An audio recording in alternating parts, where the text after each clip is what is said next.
I want to thank you for tuning in for part 2 of this explore of the North Carolina Transportation Museum here in the town of Spencer, North Carolina.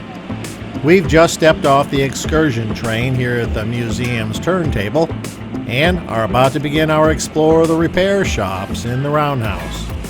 Come along, if you will.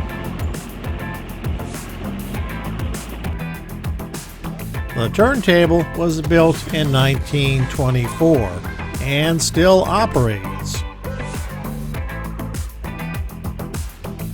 It's 100 feet long and can rotate to any one of the 37 stalls in the roundhouse. For the price of $1, you can even take a spin on it, literally.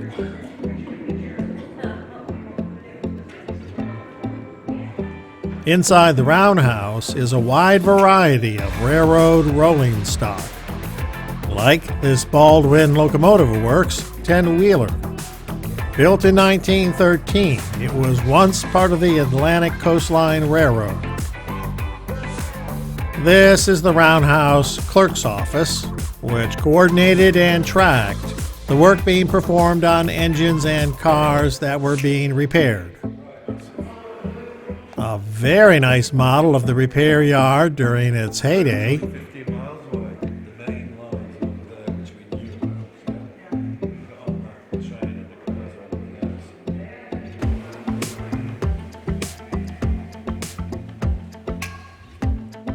Here's a 1950 Electromotive FP7 locomotive. This engine was used for both passenger and freight service. Here's another electromotive engine, this being a Model E8 dating from 1951.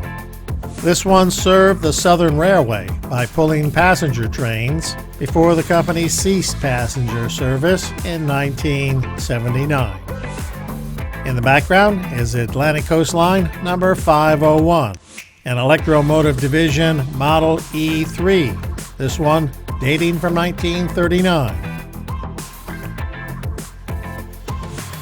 United States Mail Railroad Post Office. From the days when mail was transported by rail and sorted while en route.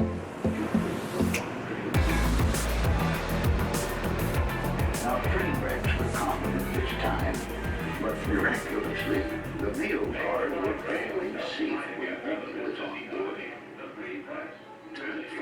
Hands for the workers. Efforts and sacrifice speed onward the vital correspondence of our great nation from darkness, deluge, or disaster. Every minute of every day, one of America's 600 railway companies.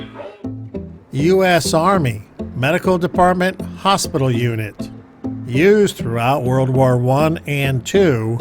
By the time the Vietnam War came about, these had pretty much fallen out of favor.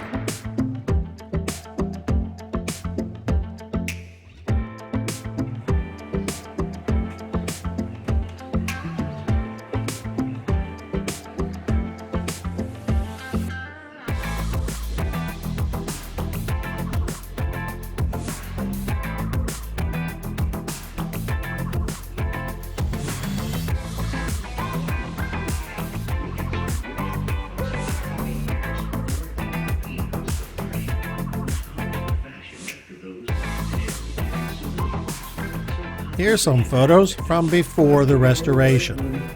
We were required to go into Eastern Germany and load a full load to where they had to go. When the European conflict ended, the hospital trains were then sent to the West Coast to assist. Here's an old school dispatch control board, which includes a diagram of the track along the top of the console and switches to operate the various points and signals along the track.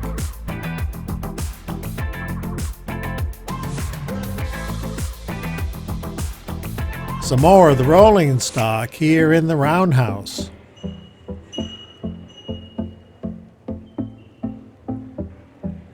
And there's engine number 1031 again before we head outside.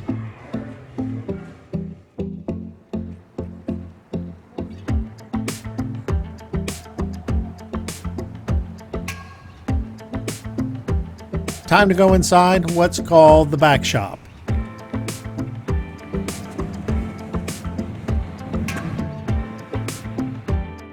Southern Railway engine number 542, built in 1903 by the Baldwin Locomotive Works. This one is a Class J steam locomotive. Some old wagons. Older Americans will recognize this as the milkman's truck. This is, after all, a transportation museum with other forms of transportation besides trains.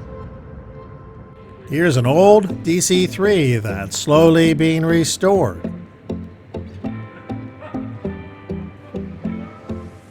An old Rolls-Royce.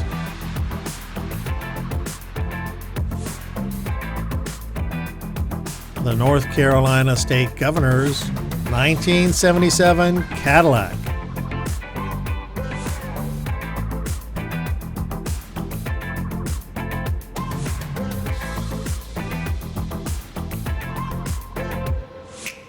Here's a nicely restored 1918 Ford Model T truck.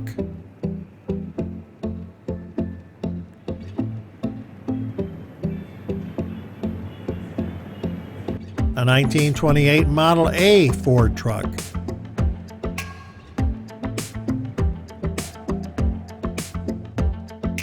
Back outside, next to the back shop, which we just came out of. And here comes the museum's excursion train.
We're finishing up our tour of the North Carolina Transportation Museum. It's time to give it a rating. So, Matthew, a scale of 5. 5 out of 5? We're going to say 10 out of 10. But 10 out of 10. So it's a 10. He's very happy. Give it a 10 out of 10. Definitely worth coming. Come on to the North Carolina Transportation Museum. We have an airplane overhead about ready to land, so we got to sign off. Thanks for coming.